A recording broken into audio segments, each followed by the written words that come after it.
జాతీయ తెలుగుదేశం పార్టీ అధ్యక్షులు, భారత రాజకీయ ధృవతార మన ప్రియతమ నేత నారా చంద్రబాబు నాయుడు గారికి నిందలు, అపనిందలు, దాడులు, ఎదురుదాడుల మధ్య ఎదిగి యువగలమై, నవగలమై, జనబలంతో సాగుతున్న మన నేత, యువనేత నారా లోకేష్ గారికి,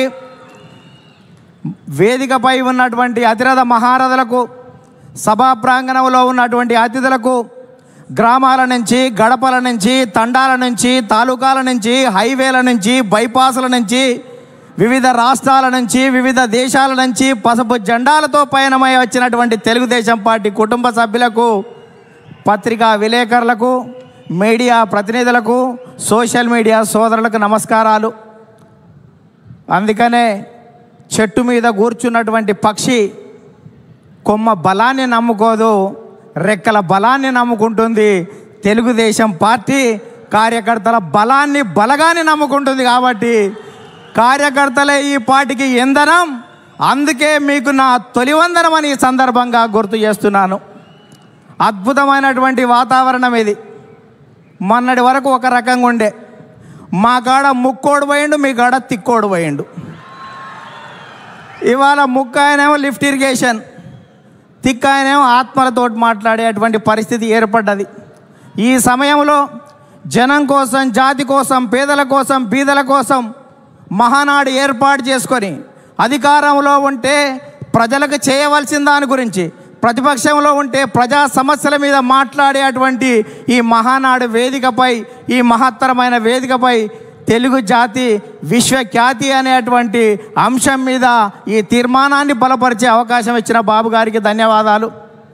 సోదరులారా, స్వర్గీయ నందమూరి తారక రామారావు గారి మనందరి ఆరాధ్య దైవం, తెలుగువాడి ఆత్మగౌరవానికి ప్రతీక, నమ్మిన సిద్ధాంతాల కోసం మడమ తిప్పని యోధుడు, ఎందరికో రాజకీయ జన్మనిచ్చిన కారణ జన్మడు, సినీ వినీలాకాశంలో రారాజుగా వెలుగుతున్నటువంటి సమయంలో రాష్ట్రంలో, కేంద్రంలో ఉన్నటువంటి పరిస్థితి చూసి ఢిల్లీ పురవీధుల్లో దిగజారుతున్న తెలుగువాడి ఆత్మగౌరవాన్ని పరిరక్షించాలని, తెలుగువాడి ఆత్మగౌరవం అంగట్లో అమ్మే సరుకు కాదని నిరూపించాలని, గాఢాంధకారంలో ఉన్న తెలుగు జాతికి వెలుగులు ప్రసాదించాలని, రాష్ట్రంలో ఉన్నటువంటి ఆర్థిక అసమానతలు, సాంఘిక దురాచారాలు, ఇవాళ నిరుద్యోగం, నిరక్షరాస్యత ఇటువంటివి పారదోలాలని, పేదల కోసం, బీదల కోసం, బడుగు జనం కోసం, పల్లె ప్రజల కోసం, అణగారిన జనాల అభివృద్ధి కోసం ఆదర్శవంతమైనటువంటి విధానాల ద్వారా తెలుగుదేశం పార్టీకి శ్రీకారం చుట్టాడు అని ఈ సందర్భంగా గుర్తు చేస్తున్నా.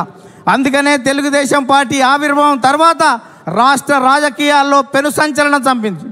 9 నెలల్లోనే ఇవాళ అధికారంలోకి వచ్చినటువంటి చరిత్ర మనది. భారతదేశ రాజకీయాల్లో సంచలనాలు సృష్టించినటువంటి చరిత్ర మనది. ఒక ప్రాంతీయ పార్టీగా ఉండి భారత పార్లమెంట్లో ప్రతిపక్ష స్థాయిలో కూడా ఉండగలమని నిరూపించినటువంటి చరిత్ర మనది. భారత ప్రధానమంత్రులు, రాష్ట్రపతుల ఎన్నికలో కూడా